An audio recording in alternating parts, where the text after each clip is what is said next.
बोधि वार्ता सत्संग में आप सभी का स्वागत है। नमस्कार।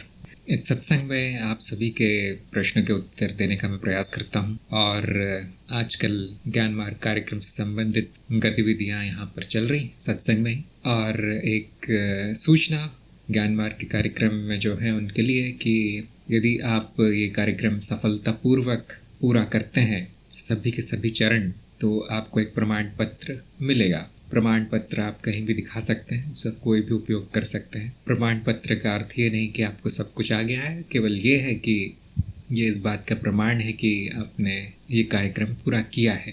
प्रमाण पत्र आपके लिए केवल एक रुचि बनाए रखने के लिए मैंने बनाया है, शायद ही उसका कोई उपयोग हो। तो हम शुरू करते हैं। पहले आशु के प्रश्न में लेता हूँ, उनके जो नया लेख आया है उसके बारे में। लेख लिखते रहें, मेरी समीक्षा ना आए तो भी आप लेख लिखते रहें, क्योंकि मुझे जैसे ही समय मिलता है मैं पढ़ लेता हूँ और फिर कुछ समीक्षा कर देता हूँ। इन्होंने प्रश्न पूछा है कि अनुभवकर्ता के गुण नामक हमारे वीडियो के बारे में है। गुण विभिन्न तरह के अनुभव मात्र हैं, तो गुण और अनुभव में क्या भेद है? बहुत अच्छा प्रश्न है। जब आपने ही लिखा है कि गुण अनुभव मात्र है तो क्या भेद रह जाएगा? तो आपके प्रश्न में ही आपका उत्तर है। अब इस पर मैं और एक बात कहना चाहूँगा कि जो भी हमें अनुभव होते हैं, यदि हम उन अनुभवों का कुछ उनके और भाग नहीं कर सकते, तो जो मूल अनुभव बचता है हम उसको गुण कह देते हैं। जो सार बचता है फिर हम उसको गुण कह देते हैं। इस बात पर आप मनन करें। और कुछ नहीं, गुण एक तरह का मूल अनुभव है, लेकिन अनुभव बहुत तरह के हैं, जैसा कि आपने ही लिखा है। जब हम अनुभवकर्ता के गुणों की बात करते हैं तो वो ऐसे अनुभव हैं जिनको अनुभव कहना उचित नहीं होगा। वो हमारी परिकल्पनाएं हैं, वो हमारी अवधारणा है। अनुभवकर्ता का तो अनुभव नहीं होता तो उसमें गुण भी नहीं होने चाहिए। इसीलिए अनुभवकर्ता के जितने भी गुण हैं वो ऋणात्मक है, अर्थात हम ऐसा कहते हैं कि ये नहीं है, ये वो नहीं है। नहीं शब्द आएगा, ऋणात्मक आएगा, कुछ न कुछ अभाव के रूप में उसके गुण दिखाए जाते हैं। तो आप कहेंगे, आपने कहा है कि अनुभव करता आनंद है, तो आनंद तो ऋणात्मक नहीं है, अभाव नहीं है। आनंद भी अभाव है। आनंद दुख का, पीड़ा का, वासनाओं का अभाव, विचारों का, अज्ञान का, इन सब का अभाव आनंद है। यदि आपने अनुभवकर्ता के गुण वाला वीडियो देखा है तो आपको ऐसा एक भी नहीं मिलेगा गुण अनुभवकर्ता का जो अभाव ना हो। बहुत से लोग कहेंगे, आपने कहा अनुभवकर्ता अनंत है, ये तो उसका गुण हो गया। वो गुण नहीं है। यदि वो अनंत नहीं होता, उसका अंत होता, तो हम कह सकते थे कि हाँ, ये इसका गुण है कि ये यहाँ पर रुक जाता है, ये इसकी सीमा है। अनंत शब्द ऋणात्मक शब्द है, अभाव दिखाता है कि इसका कोई अंत नहीं है, देख नहीं सकते हम इसका अंत। जैसे निर्मल, जिसमें कोई मल नहीं दिखाई देता, मल गुण हो गया। जो निर्मल है उसमें उस गुण का अभाव हो गया। तो इसीलिए जब मैंने वीडियो बनाया था तो मैंने कहा था कि गुण नहीं दिखाई देंगे आपको, यहाँ तक कि अनुभवकर्ता भी नहीं दिखाई देगा, तो गुण कैसे दिखाई देंगे? इसीलिए हम उन गुणों को गुण नहीं कहते जब हम अनुभवकर्ता के बारे में बात कर रहे होते। वो अनुभवकर्ता के नाम हो गए, अनंत, आनंद, निर्मल, निर्गुण ये सब उसका नाम ही निर्गुण है, तो ये सब उसके नाम हो गए, गुण नहीं रहे फिर अब। तो अब दूसरा प्रश्न इनका आया था कि क्या गुणों के अभाव को अनुभवकर्ता कहा जा सकता है? हाँ, तो इसी का उत्तर मैंने अभी आपको दिया है। सारे नाम अनुभवकर्ता के अभाव दिखाते हैं किसी न किसी तरह का। इसीलिए अंत में हम कुछ और नहीं कहते, हम कह देते हैं कि वो शून्यता है, क्योंकि शून्यता में ही गुणों का अभाव हो सकता है। जो माया है उसमें गुण ही गुण भरे हैं। माया गुणों से बनी है और उन गुणों को भी आप कम से कम कर सकते हैं। जितना हो सके उतना कम यदि करने जाए तो आपको 3 ही गुण मिलते हैं, जो सबको पता है वो क्या है। जिनके और आगे ना जाया जा सके वो गुण है। उसके बाद 2-3 प्रश्न शशांक के हैं, जो कि अस्तित्व, अनुभव क्रिया और अनुभवकर्ता के बारे में जो वीडियो है उसके ऊपर इनके प्रश्न हैं। आप दोनों की बड़ी अच्छी प्रगति हो रही, बहुत अच्छे लेख लिखे जा रहे हैं, बहुत आगे आप जा रहे हैं। इनका पहला प्रश्न है इस बारे में कि क्या अस्तित्व सदा से चैतन्य है एवं सदा चैतन्य रहेगा? मुझे लगता है हमने ये बात की है पहले। जब आप सदा कहते हैं तो समय आ गया यहाँ पर, और अस्तित्व समय के बाहर है, समयहीन है अस्तित्व। समय अस्तित्व में दिखाई देने वाली एक मिथ्या है, समय मिथ्या है। व्यवहारिक रूप में समय का हमें काम पड़ता है, इसलिए हम उपयोग कर लेते हैं। बदलाव से समय की परिभाषा आई है, बदलाव है, स्मृति में है तो समय है। समय यहाँ तक कि हमारा अनुभव भी नहीं है समय का, हमें अनुभव नहीं होता समय का। तो माया के ऊपर की माया है, अर्थात जो माया है उसके ऊपर हमने एक विचारधारा, एक विचार बना लिया है, परिकल्पना बना ली है समय की। सदा का अर्थ हो गया भूतकाल और सदा रहने का अर्थ हो गया भविष्य। तो ये दोनों ही परिकल्पनाएं हैं। अस्तित्व है, बस इतना कहा जा सकता है। माया को आप अस्तित्व में यदि उपयोग करना चाहें तो अर्थहीनता मिलती है। जो समयहीन है, क्या हम कह सकते हैं सदा से उससे कुछ संबंध होगा, भूतकाल भविष्य काल से संबंध होगा। तो क्या अस्तित्व सदा से चैतन्य है? ये प्रश्न गलत है, क्योंकि यहाँ पर समय को सत्य मान लिया गया है। क्या वो चैतन्य है? हाँ, इसमें कोई दो राय नहीं। वो तो स्वयं चैतन्य है, वो स्वयं अनुभव करता स्वयं है, अस्तित्व स्वयं साक्षी है वो, तो और कुछ बचता नहीं यहाँ सिद्ध करने का। दूसरा प्रश्न है, क्या नाद रचनाओं का अस्तित्व है? यदि हाँ, तो क्या वह अनुभव क्रिया से परे है? मैं चाहूंगा कि आप ये प्रश्न नाद रचनाओं के वीडियो में उठाएं। अभी 2-3 बार मैं आपको ये सुझाव दे चुका हूँ कि जो आपको विषय दिया गया है उसके बाहर का प्रश्न ना करें। आपकी बुद्धि को रोक ले, बुद्धि को अनुशासित करे कि वो उस विषय के बाहर न जाए। आपको एक जो विषय है उसी के बारे में मनन करना है। जो वीडियो पर आप लिख रहे हैं उस लेख में उतना ही करना है, उसके बाहर नहीं जाना है। शायद इस लेख में कहीं नाद रचना का मैंने उपयोग नहीं किया है, देख लेता हूँ मैं एक बार, कहीं लिखा तो नहीं। तो इस लेख का विषय नाद रचना नहीं है, तो मैं सुझाव दूंगा कि इसको नाद रचनाओं का वीडियो जब आए तब फिर से पूछ लीजिए। इससे आप ही की बुद्धि अनुशासित होगी। यदि आप इधर उधर नहीं भटकेंगे तो आपका ध्यान एक जगह लगेगा। ध्यान एक जगह लगेगा तो आपको ज्ञान होगा, ध्यान होगा तो ज्ञान होगा, ध्यान नहीं होगा तो अज्ञान रह जाएगा। विषय को छोड़कर आपकी बुद्धि कहीं और भटकने लगेगी और फिर भ्रांति होगी, अज्ञान वैसा ही रह जाएगा। जो विषय है उस पर ध्यान लगाना, उस पर मनन करना अति आवश्यक है। तीसरा प्रश्न है शशांक का, क्या यह कहना सही है कि चैतन्य अस्तित्व सदा से है, मात्र चित्त आता जाता है इसलिए अनुभव आते जाते हैं? फिर से यहाँ शब्द सदा आ गया। अस्तित्व सदा से है क्या? अस्तित्व समयहीन है, समय आता जाता है, अस्तित्व नहीं। क्या चित्त आता जाता है? चित्त भी सदा से है, चित्त भी समयहीन है, अलौकिक अकालिक चित्त है, उसका कोई स्थान नहीं है, उसका कोई समय नहीं है। समय में चित्त नहीं है, चित्त में समय है। तो मैं ये कहूँगा कि जब चित्त के बारे में हम बात करें किसी वीडियो में, चित्त का जो वीडियो आएगा, जब चित्त की परिभाषा हो जाएगी तब आप ये प्रश्न फिर से पूछें, शायद तब तक प्रश्न चला जाएगा आपका। अभी ये प्रश्न इसलिए आ रहे हैं क्योंकि बुद्धि विषय से भटक गई है। समय की माया आप जान नहीं पाए। अभी भी आप समझ रहे हैं कि समय सत्य है, जो असत्य है उसको सत्य पर लगाएंगे तो बड़े विचित्र अनुमान लगेंगे, आपके विचित्र प्रश्न आएंगे। तो ऐसा कुछ नहीं, इसमें कोई गलती नहीं प्रश्न पूछने में। मैं भी यही करता था। धीरे धीरे समझ में आ गया कि पहले मूल ज्ञान होना चाहिए, उसके बाद माया का ज्ञान होना चाहिए, तब कोई प्रश्न नहीं आता। पहले आप माया को लेकर बैठ जाएंगे, समय को, चित्त को, नाद को, तो फिर कुछ समझ में नहीं आएगा, तो मूल ज्ञान भी नहीं होगा। इन्होंने कहा है कि चित्त की विभाज्य वृत्ति कुछ समझ में नहीं आई, तो मैं ये कहूँगा कि कोई बात नहीं, समझ में नहीं आई। मैंने केवल उसका एक बार उल्लेख किया था बस, कि ये अनुभव क्रिया में विभाजन चित्त करता है। इसकी हमने कोई व्याख्या नहीं की, इतना कह के छोड़ दिया है, कैसे करता है, क्यों करता है।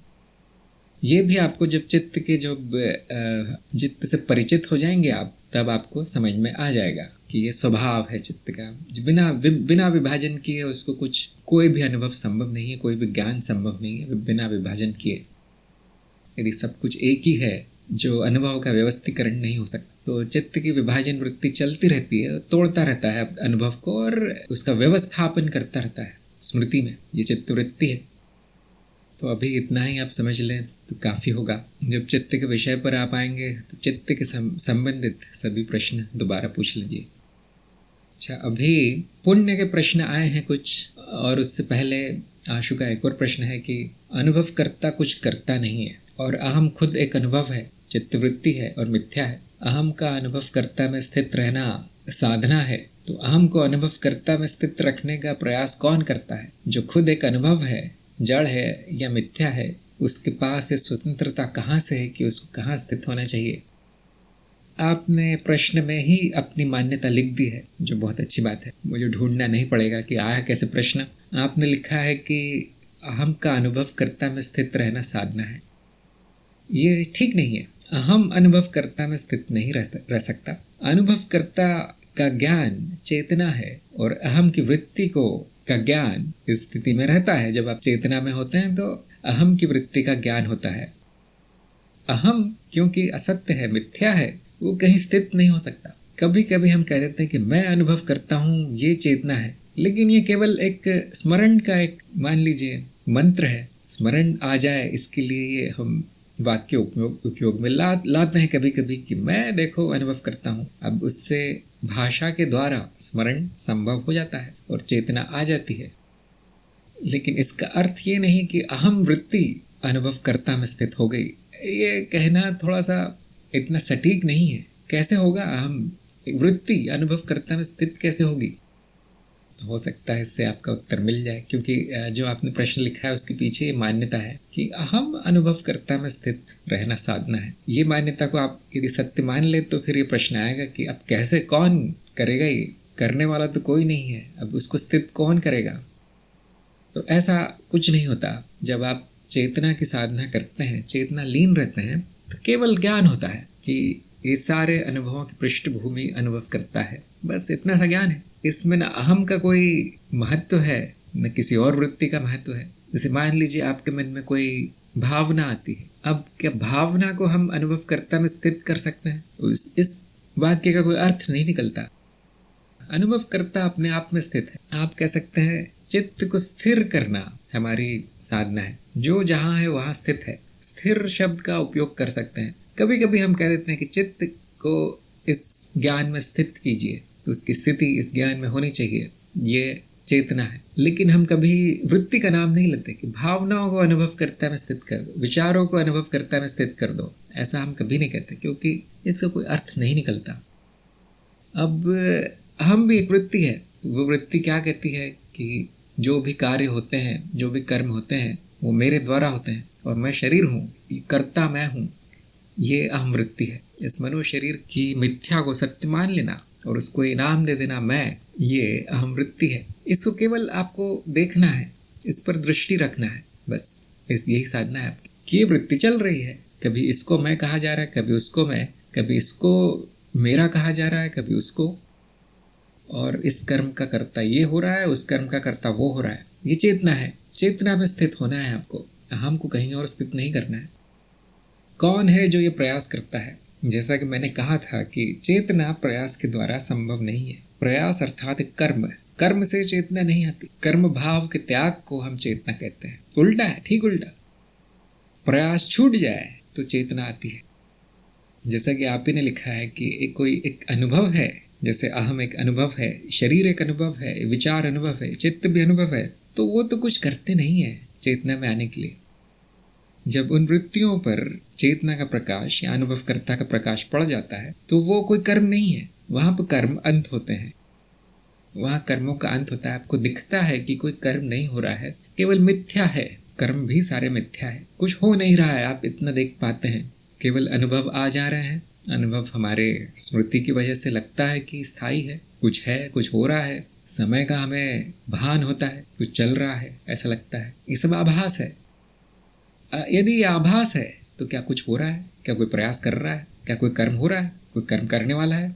नहीं, कुछ भी नहीं है। यही चेतना है।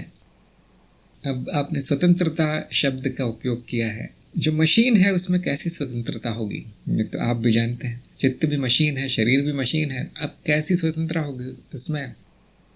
अभी कैसे संभव है कि चेतना आ जाती है? वो एक तरह की आप मान लीजिए स्मृति है बस। इसीलिए मैंने चेतना को भी वृत्ति कहा है। इसीलिए चेतना को भी चित्त की परत कहा गया है बोधिवार्ता में। और कहीं किसी ने कहा नहीं है ऐसा।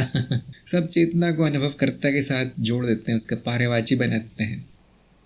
यदि अनुभवकर्ता का पारिवाची होता चेतना तो उसका आना जाना असंभव था। फिर तो कोई अज्ञानी नहीं होता। फिर तो सभी चेतना में लीन होते हैं हमेशा। लेकिन ऐसा नहीं है, वो भी वृत्ति है, वृत्ति आती जाती है, इसीलिए चेतना आती जाती है। चेतना एक तरह की स्मृति है, स्मरण है, ज्ञान का स्मरण। ज्ञान कहाँ से आया, ये उसका कारण है। उस चेतना के आने के कारण व्यक्ति की इच्छा या व्यक्ति की स्वतंत्रता नहीं है। चेतना के आने का कारण स्मरण है, जो गुरु द्वारा स्थापित किया गया है। ये वृत्ति, ये संस्कार गुरु द्वारा स्थापित किया गया है आपके अंदर। गुरु की बड़ी महिमा है हमारे देश में। वो इसीलिए है क्योंकि गुरु नहीं बताता, चेतना नहीं आती कभी। चेतना संभव नहीं थी यदि ये संस्कार गुरु द्वारा स्थापित नहीं होता। कुछ लोग कह सकते हैं नहीं, मैंने तो ये पढ़ा था कहीं चेतना के बारे में, तो मुझे ज्ञान हो गया, अब चेतना अपने आप आती है। जो आपने पढ़ा था वो भी गुरु के वचन थे। तो इससे हमें ये समझ में आता है कि एक विकास क्रम चल रहा है जब ये वृत्ति अपने आप उत्पन्न होती है, और जिन लोगों में ये अपने आप आ जाती है उनको हम गुरु कहते हैं।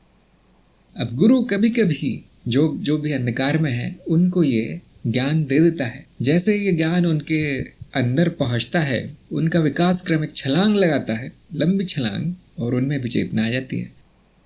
क्योंकि संभावना थी वहां पर, प्रकट नहीं हुई थी चेतना की। जैसे सभी में संभावना होती है, हर विकास क्रम की संभावना सभी में है, धीरे धीरे प्रकट हो रही है प्रकृति की मेहरबानी से। गुरु जैसे ही कहता है कि देखो ये भी संभावना है, ऐसा भी किया जा सकता है, ये संस्कार उस चित्त पर पड़ जाते हैं। जब भी स्मृति आती है वो संभावना प्रकट हो जाती है।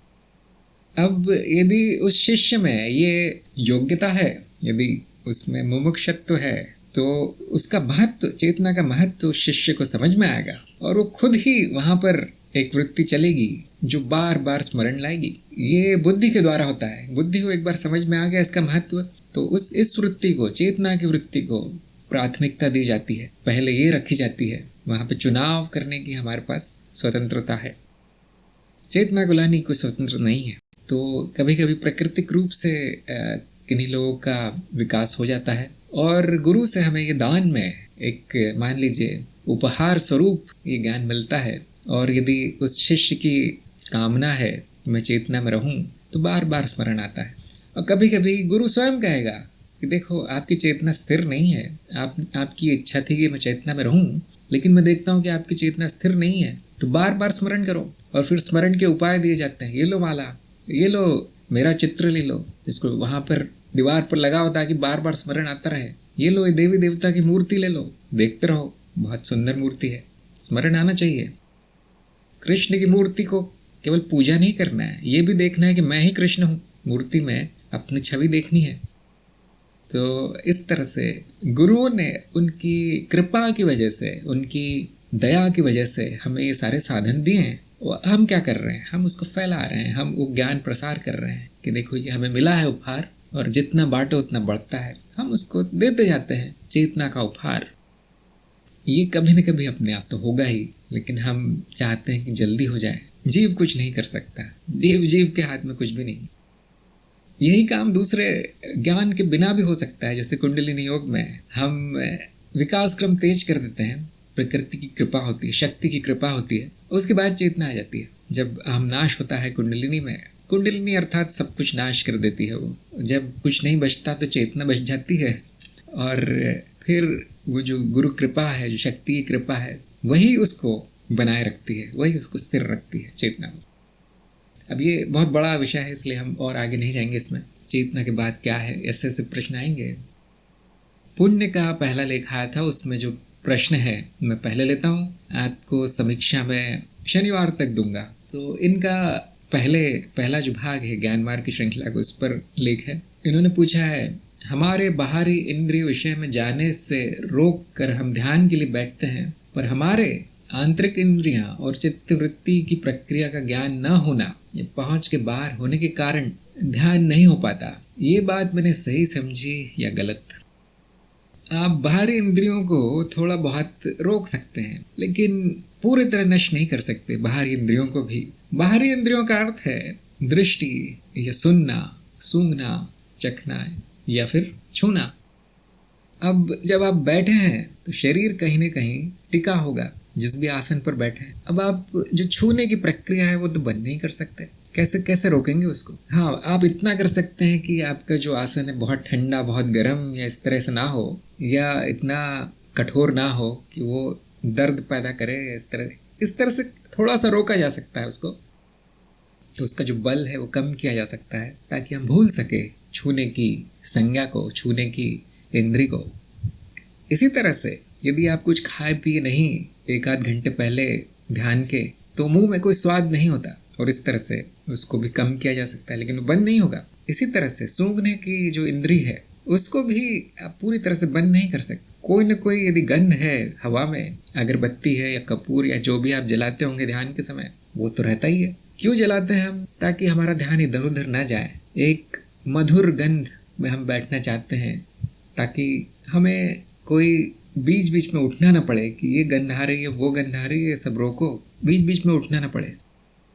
ऐसे सुनने का हम कुछ नहीं कर सकते, उसको बंद नहीं कर सकते। हम केवल इतना कर सकते हैं कि दरवाजे खिड़कियां बंद कर सकते हैं, या ऐसी जगह जा सकते हैं जहाँ शांति हो। जैसे आपने देखा होगा मंदिर ऐसी जगह बनाए जाते थे जहाँ आम जनता पहुँच नहीं पाए। बहुत दूर गांव के बहुत ऊपर पहाड़ के मंदिर बनाया जाता था, या गुफा में योगी जाके बैठता था। क्यों? ताकि शोर ना हो, ताकि शांति मिले उसको। कानों को तो बंद नहीं किया जा सकता। आप उसमें रुई डाल सकते हैं, लेकिन कुछ न कुछ तो आवाज़ आएगी। खासतौर से जो शहरों में रहते हैं लोग, वो तो बहुत शोर में रहते हैं बेचारे। कैसे रहते हैं समझ में नहीं आता मुझे। 24 घंटे शोर रहता है वहाँ। उसके बाद देखने का, लोग सोचते हैं मैंने आँख बंद कर ली तो वो इंद्री रुक गई। ऐसा कुछ नहीं है। आप यदि दिन में बैठे हैं तो आँखों के पीछे भी उजाला होता है, रात में बैठे हैं तो आँखों के पीछे अंधेरा होता है। आँखों पे पट्टी बांध ले तो भी दृष्टि बंद नहीं होती। केवल वस्तुएं नहीं दिखेंगी आपको, बस इतना होगा, लेकिन दृष्टि बंद नहीं होती। दृष्टि का क्षेत्र पूरी तरह सक्रिय होता है। तो आप अपने ध्यान पर ध्यान दीजिए, आप किस तरह का ध्यान कर रहे हैं। ऐसा संभव ही नहीं है कि इंद्रियों को रोका जा सके। यदि आप जागृत अवस्था में है तो फिर कैसा ध्यान होगा? यदि आपका ध्यान इंद्रियों के रोकने पर आधारित है तो वो ध्यान तो हमेशा असफल ही हो जाएगा। फिर ऐसा कैसा ध्यान है जो असफलता पर आधारित हो, जो इस गलत मान्यता पर आधारित हो कि इंद्रियों को रोका जा सकता है? रोका नहीं जा सकता इंद्रियों को, उनसे ध्यान हटाया जा सकता है, इतना ही संभव है। अब इन्होंने पूछा कि आंतरिक इंद्रियों क्या करूं, वो तो पहुंच के बाहर है, क्या इसके कारण मेरा ध्यान नहीं होगा? आंतरिक इंद्रियां कोई अलग नहीं है बाहरी इंद्रियों से, सबका एक ही मिलता जुलता स्वरूप है, मिलता जुलता कार्य है। कुछ न कुछ सूचना वो पहुंचाती रहती है, कुछ न कुछ अनुभव दिलवाती रहती है हमें। अब जैसे भावनाएं हैं, अब वो आंतरिक इंद्रियों की वजह से हमें पता चलती है। हमारे विचार कल्पना है आंतरिक इंद्रियों की वजह से पता चलते हैं। आंतरिक इंद्रियों और बाहरी इंद्रियों में कुछ अधिक भेद नहीं है। बाहरी इंद्रियों का सूक्ष्म रूप आंतरिक इंद्रियां है। इंद्री वही है, जब सूक्ष्म हो जाती है तो हम उसको आंतरिक कह देते हैं। इंद्रियों की सीमा अलग अलग होती है, लेकिन ऐसे आंतरिक और बाहरी कुछ नहीं होता। अंदर और बाहर का भेद नहीं है यहाँ पर, केवल अनुभव है। अनुभव ना अंदर होते हैं ना बाहर होते हैं, अनुभव होते हैं।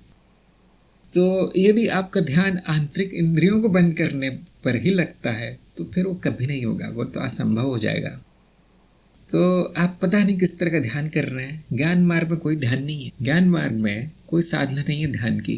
वो ध्यान उन लोगों को दिया जाता है जो न कुछ पढ़ पाते हैं, न कुछ सुन पाते हैं, न जिनकी चेतना है, न कोई प्रयोग कर पाते हैं अच्छे से, न स्वप्न अवस्था के प्रयोग कर पा रहे हैं, न सूक्ष्म अवस्था के। उनको ध्यान सिखाया जाता है, और मैंने सिखाया भी है। मैंने 2 तरह का ध्यान सिखाया, समावेशी और अनन्य ध्यान। और कोई ध्यान मुझे आता भी नहीं। ऐसा कौन सा ध्यान है जो इंद्रियों को रोक के हो सकता है? कोई बताएगा मुझे? या तो हम एक इंद्री पर ध्यान दे सकते हैं, उसकी वजह से सारा ध्यान जो है बाकी इंद्रियों से छूट जाता है, सारी ऊर्जा एक इंद्री पर पहुंच जाती है। कभी कभी हम अंदर ले जाते हैं ध्यान, अर्थात जैसे मंत्र पर ध्यान ले जाते हैं जो अंदर चल रहा है, या किसी मूर्ति पर ध्यान ले जाते हैं जो हमारी कल्पना है। प्रकाश का ध्यान करते हैं, बिंदु का ध्यान करते हैं, इस तरह का कुछ करते हैं ताकि इंद्रियों से ध्यान हट जाए। इंद्रियां बंद नहीं करते हम, वो असंभव है। इंद्रियां बंद नहीं होती। यहाँ तक कि नींद में भी इंद्रियां बंद नहीं होती। आप गहरी नींद में हैं, कोई दरवाज़ा खटखटाए, दरवाजे घंटी बजाए, आपकी नींद खुल जाती है तुरंत। इसका अर्थ क्या है? इसका अर्थ कि इंद्रिय तो सक्रिय है, कान तो सुन रहे हैं। आप रात में सो रहे हैं, कोई लाइट जलाता है तो आपकी नींद खुल जाती है। इसका क्या अर्थ है? आंखें तो सक्रिय है, तो उन पर ध्यान नहीं था, बस आपका ध्यान कहीं और था। जो मैंने ध्यान के कोण का जो वीडियो बनाया था, जो चित्र बनाया था, आपने देखा होगा वो ध्यान का कोण कैसा चलता है। तो जिसको ध्यान की समझ नहीं है वो ध्यान नहीं कर पाएगा। तो पुण्य को मैं कहूँगा कि ध्यान वान छोड़ दें अभी। आप अभी ज्ञान मार्ग के पहले वीडियो पर हैं। जब हम ध्यान की बात करेंगे जिस वीडियो में, वहाँ पर आप ये प्रश्न दोबारा लेकर आए।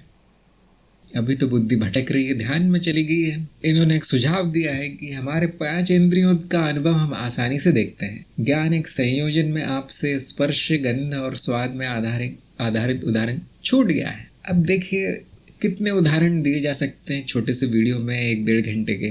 तो जो उदाहरण छूट गए हैं मैं चाहूँगा कि आप स्वयं लिख दें अपने लेख में।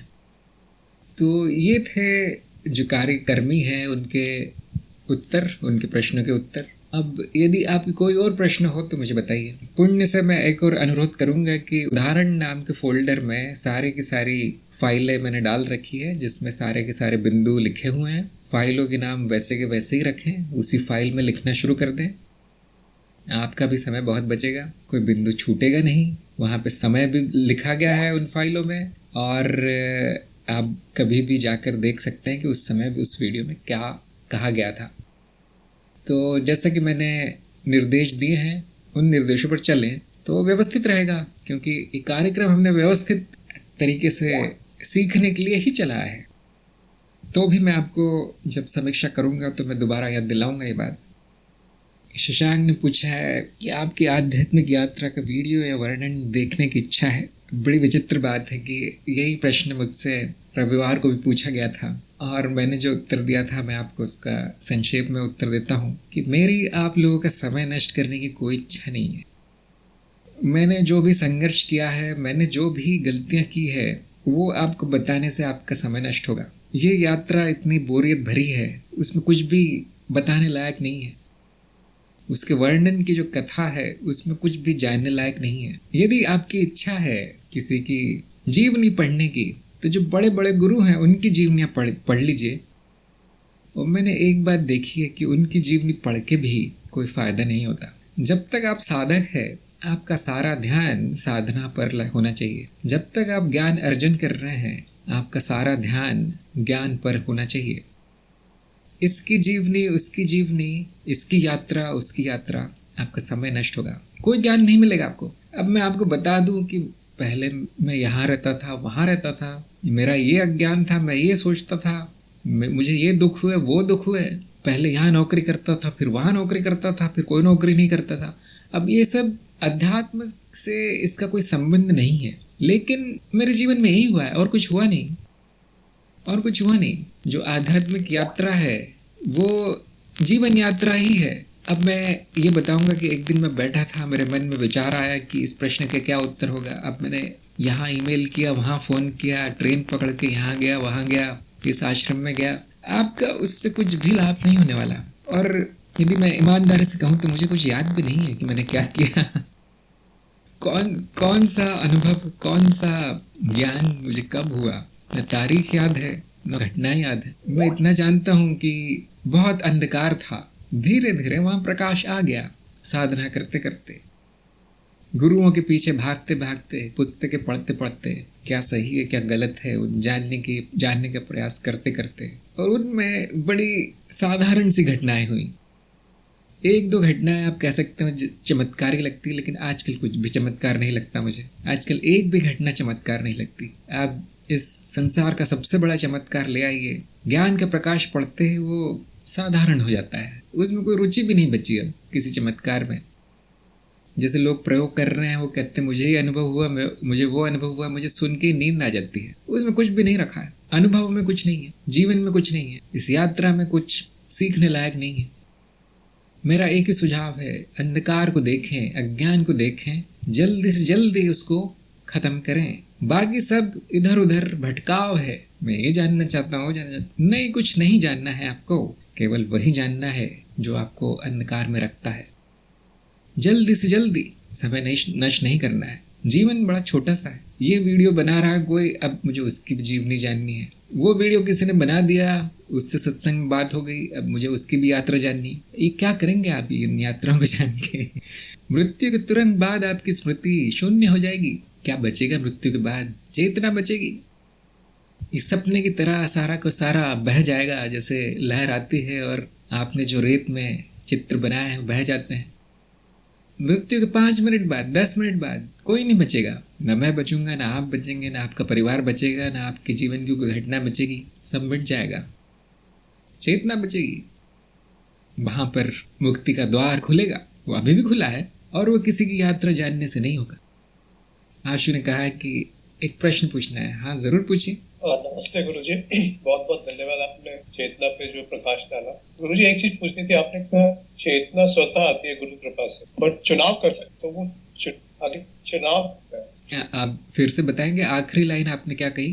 चुनाव, मेरे को ये समझ में आया, चेतना स्वतः आती है गुरु के कृपा से, लेकिन चुनाव कर सकता है, तो ये चुनाव कौन कर? हाँ जी, जो आप किसी भी तरह का चुनाव देख लीजिए, किसी भी हम इसको चुनाव तो नहीं कहते, हम इसको कर्म कहते हैं। तो किसी भी तरह का कर्म देख लीजिए, हम जो भी कर्म करते हैं, जो भी चुनाव करते हैं, चुनाव भी एक तरह कर्म है। आप देखेंगे कि पहले कर्म हो जाता है, पहले चुनाव हो जाता है, उसके बाद ये विचार आता है कि ये मैंने किया। जो पहले हो गया वो प्राकृतिक है, वो अपने आप होता है। जो बाद में जो विचार आया है वो अहम वृत्ति है, वो भी अपने आप ही होता है। इसी तरह से चेतना का स्मरण पहले आ जाता है, उसके बाद ये विचार आता है कि मैंने स्मरण कर लिया, मैंने चेतना को चुन लिया, ये बाद में आता है।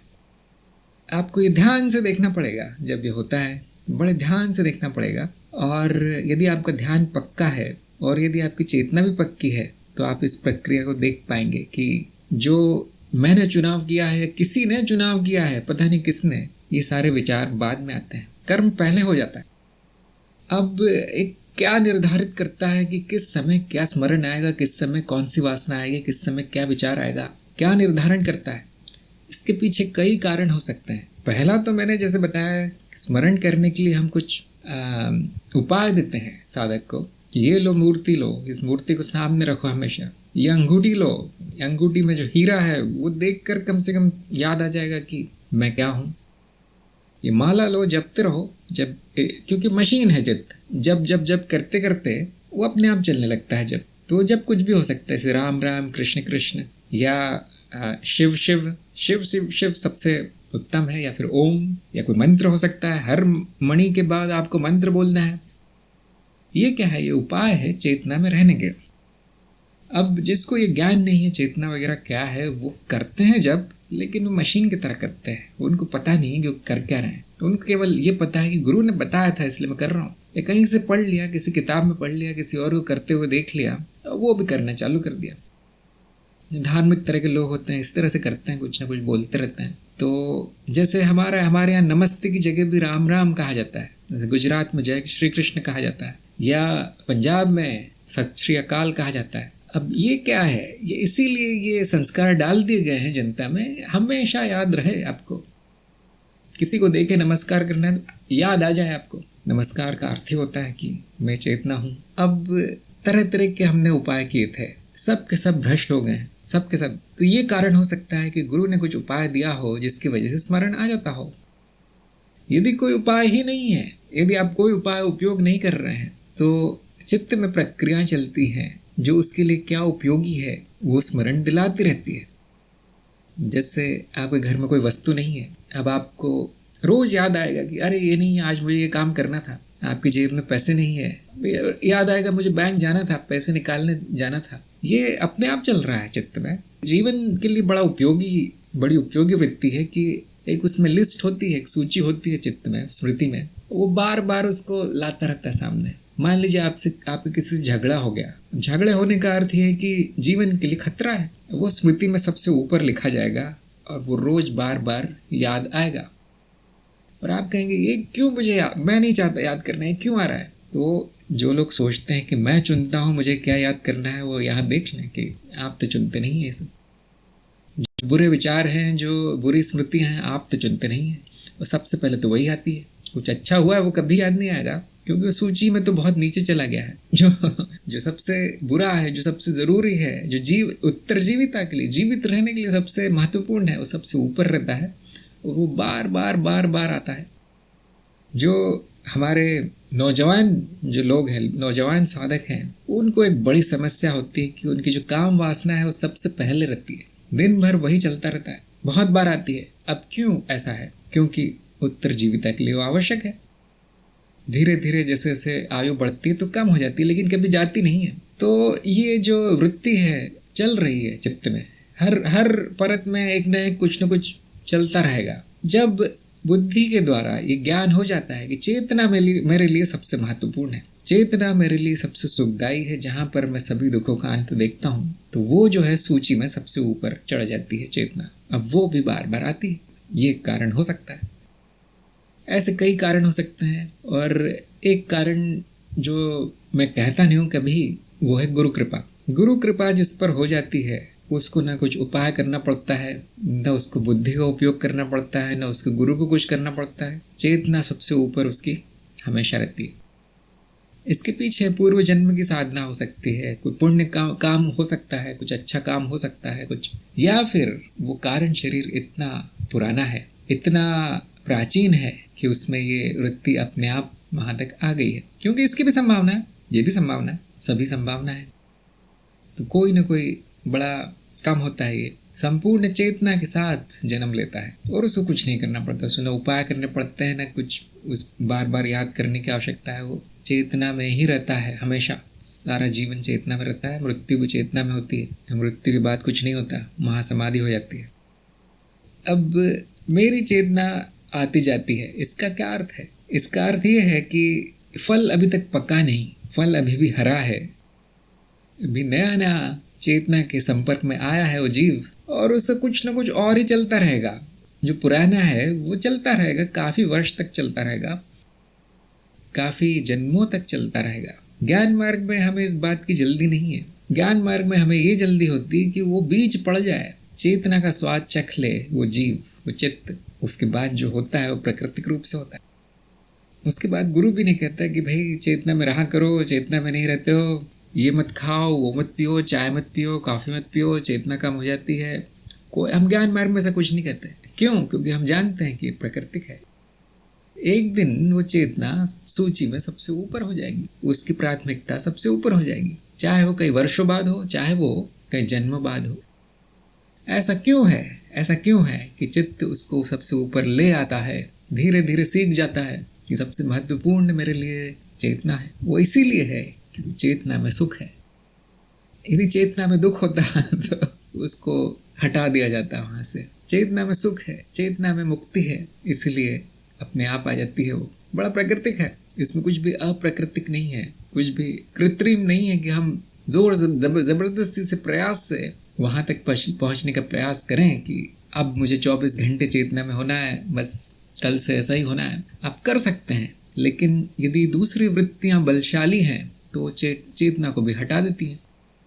इसीलिए मैंने ये देखा है कि 35 वर्ष की आयु तक कोई चेतना वेतना नहीं होती, किसी में नहीं होती। और गुरु भी अधिक ध्यान नहीं देता उस शिष्य पे। 35 वर्ष की आयु तक कुछ हो नहीं पाता, क्योंकि हार्मोन चला रहे हैं उस जीव को। ये जो जैविक पदार्थ है वो उस जीव को चला रहे हैं।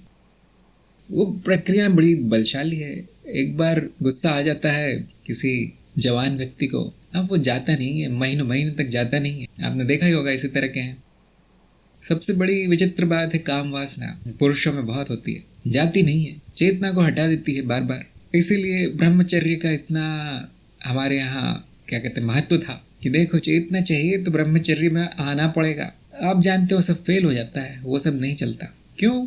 क्योंकि शुद्धि नहीं हुई है, चक्रों की शुद्धि नहीं हुई, इन परतों की शुद्धि नहीं हुई है।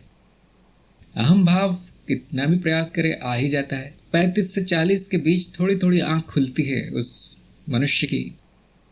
मैंने एक और बात देखी कि जो स्त्रियां हैं, स्त्रियों के मामले में जल्दी हो जाता है। 30 से 35 के बीच भी उनकी चेतना जागृत हो सकती है, थोड़ी जल्दी प्रगति होती है स्त्रियों की, पुरुषों की नहीं, बड़ा समय लगता है।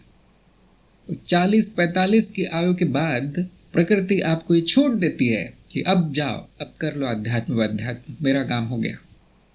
क्योंकि प्रकृति भी जानती है अब तो ये नीचे ही जाने वाला है, जो जैविक ऊर्जा है कम होने लगती है, और व्यक्ति आध्यात्म की तरफ बढ़ता है पहली बार जीवन में। उसके पहले कुछ नहीं, उसके पहले कुछ भी कर ले वो बहुत कम होते हैं। कुछ लोगों में बुद्धि बड़ी तेज होती है, तो वो समझ जाते हैं कि ये मेरा मार्ग है, मुझे ऐसे ही चलना है, और सेवा में रत हो जाते हैं। गुरु की सेवा में या आश्रम की सेवा में या ऐसे किसी धर्म में या किसी पंथ की सेवा में रत हो जाते हैं। उनके अंदर तो युद्ध होता है, बाहर लगता शांत है, अंदर तो पूरे धमाके चल रहे होते हैं, गोलियां चल रही होती है, आग जल रही होती है, कुछ नहीं होता। ज्ञान मार्ग पर हम जानते हैं, और जो कम उम्र के, कम आयु के लोग हैं, उनको कुछ न कुछ सिखा के बिठा दिया जाता है। ये लो ध्यान करो, ऐसे करो, वैसे करो, ये लो ये वेद पढ़ लो, संस्कृत अपनी सही कर लो, ये लो विज्ञान पढ़ लो, विज्ञान में क्या है देख लो। तो जैसी भी उसकी श्रद्धा होती है, जैसी भी बुद्धि होती है, जितना भी ध्यान कर पाए वो बेचारा कर लेता है। और ज्ञान मार्ग पे क्योंकि बुद्धि बहुत तेज होती है तो जल्दी हो जाता है काम। लेकिन शांति, आनंद आपको 40, 45, 50 वर्ष की आयु के बाद ही देखने को मिलेगा।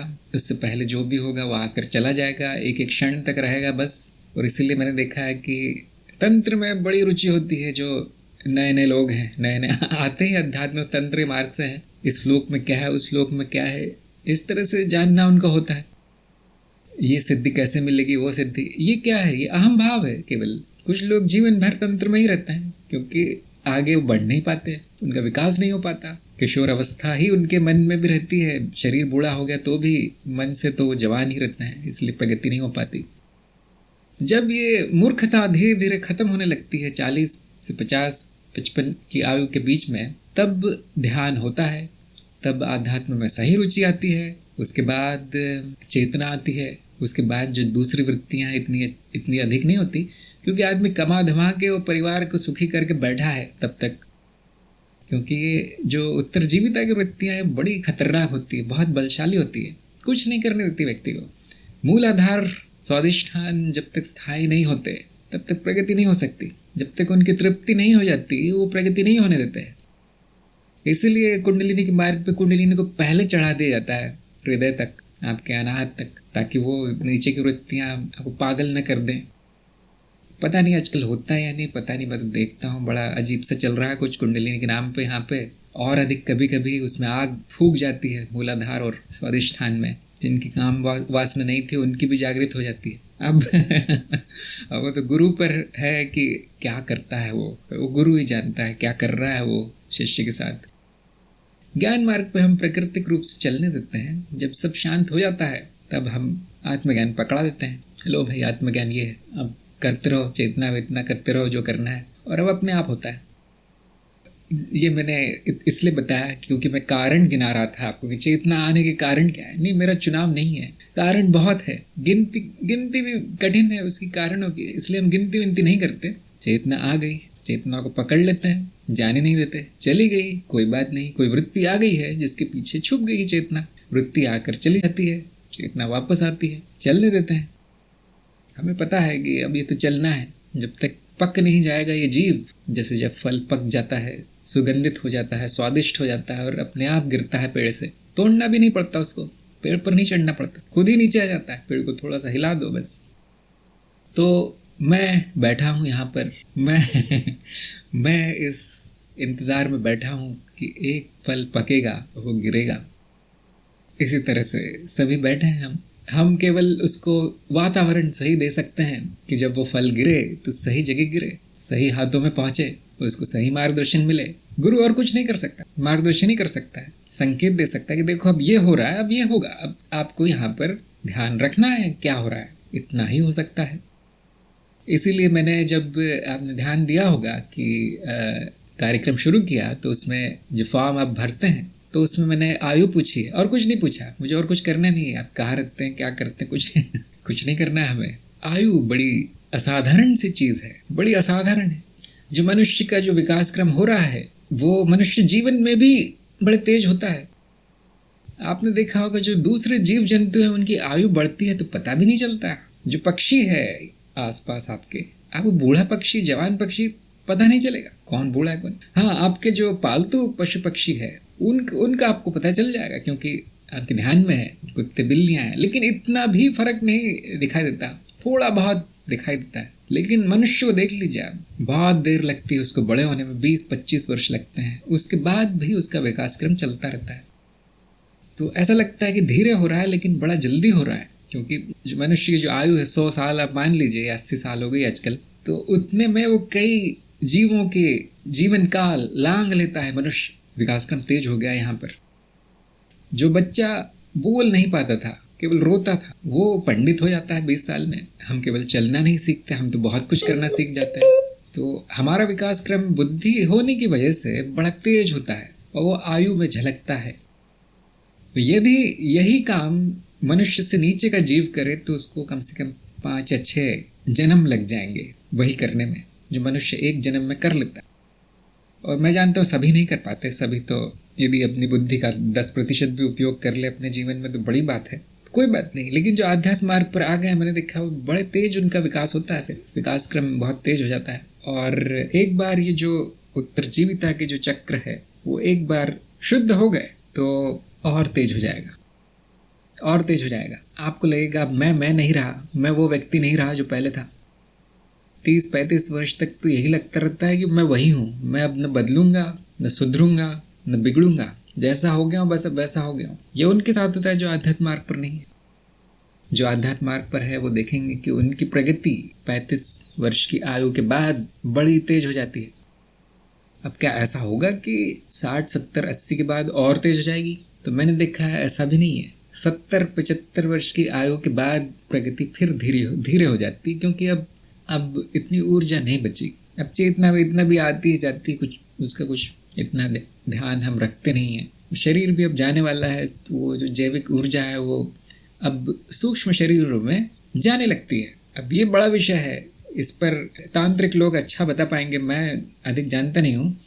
लेकिन जो हमारी जो जैविक ऊर्जा है वो घटने लगती है, इसकी वजह से बुढ़ापा आता है और शरीर कमज़ोर होने लगता है। और प्राकृतिक रूप से यदि मृत्यु होती है तो उस क्षण सारी की सारी जैविक ऊर्जा सूक्ष्म शरीर में अब मान लीजिए चली जाती है, एक तरह से सरक जाती है, यहाँ से वहाँ प्रक्रिया पूर्ण हो जाती है। तो ध्यान रखें, 60 वर्ष की आयु के बाद मृत्यु शुरू हो जाती है, मृत्यु की प्रक्रिया शुरू हो जाती है। उसके बाद प्रकृति आपको जीवित नहीं देखना चाहती। उसके बाद आप एक मान लीजिए किसी काम के नहीं है प्रकृति के, जो प्रकृति को जो आपसे करवाना था वो करवा लिया है आपसे, अर्थात इस शरीर से मेरा मतलब है।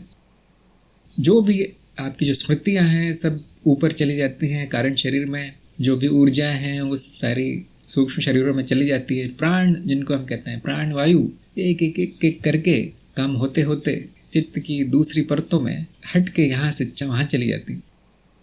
ये बड़ी प्राकृतिक घटना है। शायद इस काल में, इस युग में कोई नहीं जानता ये कैसे हो रहा है, क्या हो रहा है, कोई नहीं। तो मुझे भी थोड़ा बहुत ही पता है, क्योंकि अब ये हमारा मार्ग नहीं है, लेकिन मैंने बहुत से मार्गों पर मैं चल के आया हूँ, तो मुझे थोड़ा बहुत पता है कि ऐसा भी संभव है। देखा नहीं मैंने, इसलिए मैं बोलता नहीं हूँ।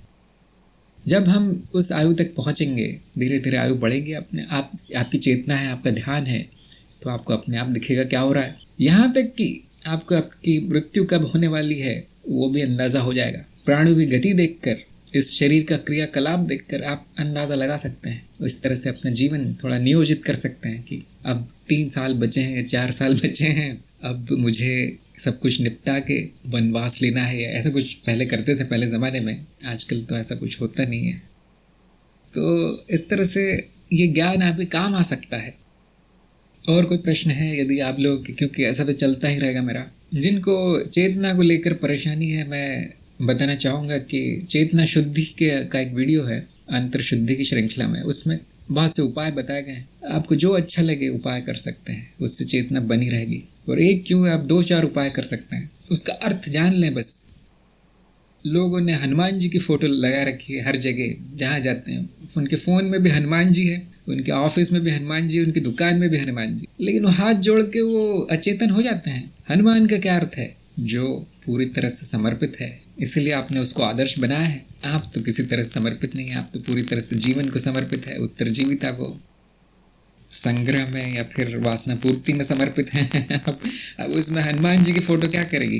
तो आप वो उपयोग कर सकते हैं वो साधन, लेकिन आपको ये भी ज्ञान होना चाहिए कि वो है किस लिए, वो उपाय है किस लिए। हनुमान जी में जितनी चेतना थी उतनी आ जानी चाहिए आप में। वो चित्र देखकर क्यों हनुमान, क्यों वानर रूप में दिखाया है, ये सब आपको ज्ञान होना चाहिए।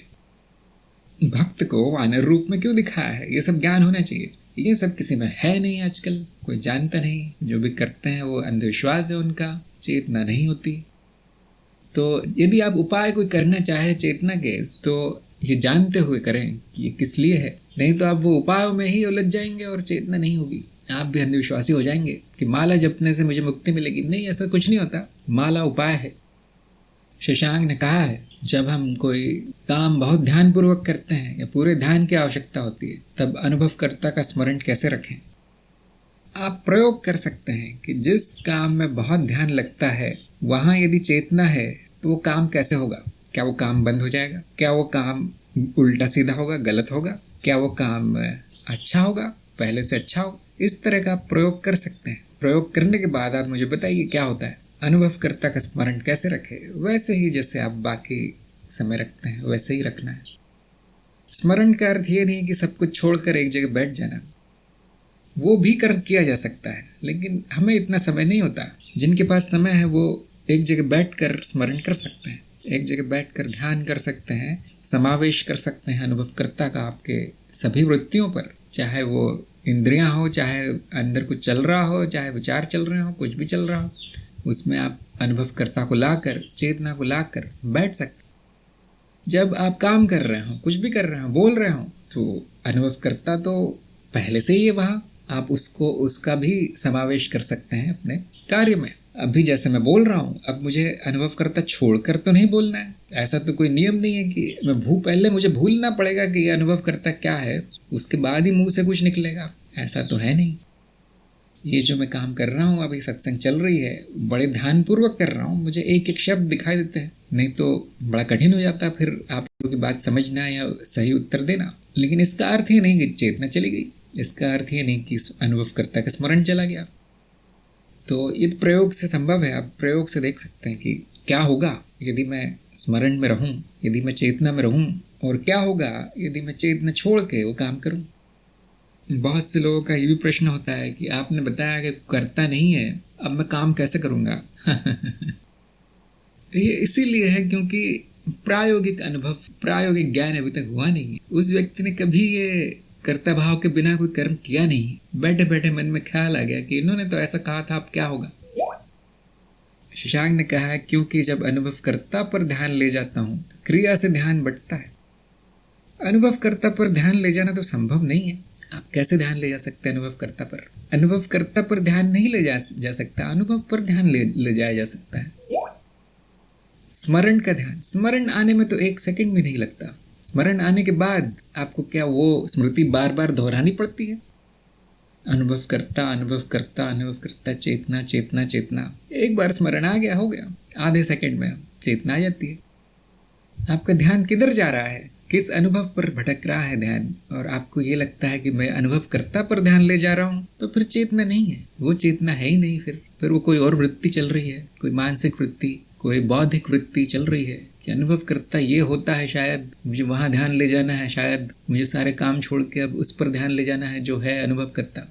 ये वृत्ति है, ये चेतना नहीं है। क्या अभी आपका अनुभव अनुभवकर्ता द्वारा प्रकाशित हो रहा है? कौन बताएगा? आप मुझे सुन रहे हैं, ये अनुभव है, क्या ये अनुभवकर्ता द्वारा प्रकाशित हो रहा है? कोई उत्तर आया? कोई उत्तर देना चाहेगा? जब मेरी आवाज आ रही है आपको, तो क्या ये अनुभवकर्ता के द्वारा प्रकाशित हो रही है? क्या ये ज्ञान है आपको? बस यही चेतना है, बस यही चेतना है। क्या आपने मुझे सुनना छोड़कर अनुभवकर्ता के बारे में सोचना शुरू कर दिया है? अब मैं सुनना बंद कर देता हूँ, ये जो कह रहे हैं, अनुभवकर्ता में ध्यान ले जाता हूँ मैं। कहाँ है अनुभवकर्ता? कैसे ले जाएंगे आप उस पर ध्यान? वो कोई ध्यान का विषय तो नहीं हो सकता, ध्यान की वस्तु तो नहीं हो सकती। वो ध्यान तो अनुभव पर ले जाया जा सकता है।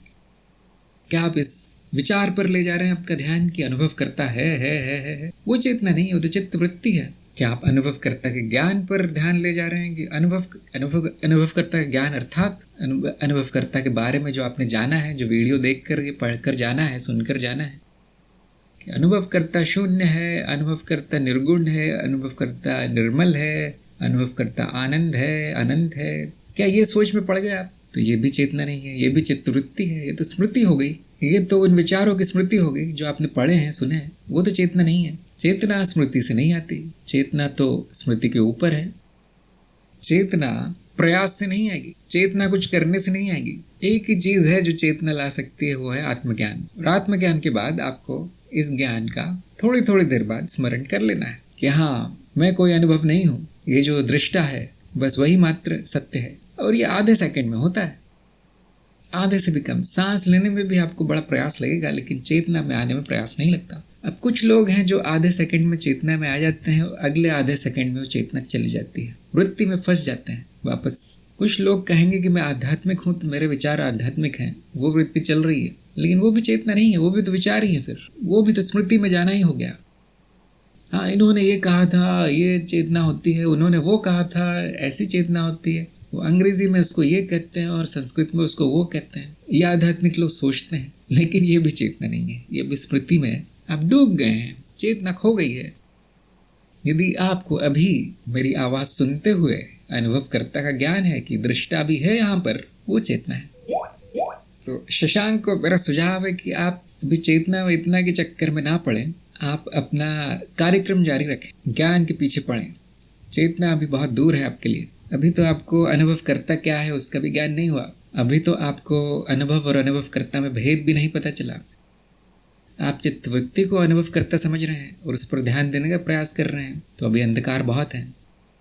तो मेरा यही सुझाव रहेगा, जैसा कि हर सत्संग में रहता है, आप सुन सुन के अब परेशान हो गए होंगे कि अपना कार्यक्रम चलने दें। अभी तो चित्तवृत्ति पर भी नियंत्रण नहीं आया है, चेतना कैसे आएगी? कार्यक्रम पूर्ण कर लें, ब्रह्म ज्ञान के वीडियो तक जब आप पहुंच जाएं, उसके बाद हो सकता है थोड़ी थोड़ी चेतना आने लगे। अनुभवकर्ता का स्मरण नहीं रहता। हाँ, मैं जानता हूँ, कोई आवश्यकता नहीं है अनुभवकर्ता का स्मरण करने की। अनुभवकर्ता यदि स्मृति में होता तो बड़ा आसान हो जाता है। तो ये वीडियो रिकॉर्ड हो रहा है, ये बातें रिकॉर्ड हो रही है, तो आपको जब भी आप भूल जाएं तो YouTube पर जाकर देख लें कि मैंने क्या सुझाव दिया था, इन्होंने कहा क्या था, क्योंकि कल तक तो आप भूल जाएंगे। कल तक फिर से आप अनुभवकर्ता के ऊपर ध्यान देने का प्रयास करेंगे, सब छोड़ के, सारे काम छोड़ के, तो ये बड़ा कठिन है। फिर अब आपको तेज चलने की नहीं, आपको धीरे चलने की आवश्यकता है। कई बार ऐसा मैंने देखा है कि मैं कहता हूँ कि समय नहीं है, साधक के पास समय नहीं होता, ऐसा मैं कहता रहता हूँ। मैं चाहता हूँ एक दिन में सब वहाँ पहुँच जाएं, लेकिन कभी कभी लगता है कि जो प्राकृतिक है वो तो प्राकृतिक ही होगा। कुछ लोग एक दिन में पहुँच जाएंगे, कुछ लोग सालों लगा देंगे। तो मैं अपनी बात आपको बताता हूँ, आपकी इच्छा थी पूछने की। मेरी भी कोई चेतना वेदना नहीं रहती 24 घंटे, और मैं कोई प्रयास भी नहीं करता उसको रखने का। एक होता है चेतना के लिए मरना खपना, अपना जीवन बर्बाद कर लेना, और दूसरा होता है जो प्रकृति ने दिया है उसी को वरदान मान लेना। इतना ज्ञान हो गया, बहुत बड़ी बात है, बहुत बड़ी बात है, तो बड़ी कृपा है। चेतना आ गई 5 मिनट के लिए, खासतौर से जब कोई बड़ा काम करना होता है, किसी से कुछ बात करनी होती है और कोई बड़ा निर्णय लेना होता है, उस समय चेतना अपने आप आ जाती है, नहीं आती थोड़ी देर में आ जाती है। इसी को मैं कृपा समझ के, इसी को प्रसाद समझ के मैं ले लेता हूँ, मैं नहीं भागता उसके पीछे। अब समस्या ये है कि मैं यदि ये कहना शुरू कर दूँ कि भाई देखो जैसे हो वैसे पढ़े रहो, कुछ करो मत, तो ये तो ठीक नहीं होगा, है ना। ये शिक्षा तो साधकों के लिए नहीं है, मुझे तो वो कहना पड़ता है जो सही है आपके लिए। और क्या है वो सही? चेतना बनाए रखें। ये मैं हर दूसरा वाक्य मेरा यही होता है। जो मैं संदेश भेजता रहता हूँ आपको YouTube पे इधर उधर, सबका यही एक आशय होता है, उसमें एक मतलब होता है कि सुनकर, देखकर, पढ़कर, ये 2 शब्द पढ़कर उस व्यक्ति की चेतना आ जाए, उस व्यक्ति का ज्ञान जागृत हो जाए, प्रकाश दिख पड़े वहाँ पर। तो यदि आप मेरे मार्ग पर चलेंगे तो कहीं नहीं पहुँचेंगे। इसलिए मैं कभी बताता नहीं हूँ कि मैं क्या करता हूँ। अब मैं कोई साधना वाधना नहीं करता। अब यही बात यदि बाकी लोग भी करने लगेंगे तो उनकी कोई प्रगति नहीं होगी, कोई प्रगति नहीं होगी। बहुत बार लोग कहते हैं कि देखिए वो जो निसर्गदत्त महाराज थे उन्होंने कुछ किया नहीं, कोई साधना वाधना करते नहीं थे, उनकी कोई चेतना वेतना नहीं थी, या बाकी भी जो है कुछ करते नहीं थे, कोई ध्यान नहीं करते थे। रमन महर्षि कोई काम कर रहे हैं तो क्या वो चेतना के पीछे पड़े रहते थे? नहीं रहते थे। आप ये क्यों कह रहे हैं मुझे करने के लिए? 24 घंटे में स्वप्न में भी चेतना रखो, क्यों कह रहे हैं? बड़े बड़े लोगों ने नहीं किया, आप वो क्यों करवा रहे हैं मुझसे?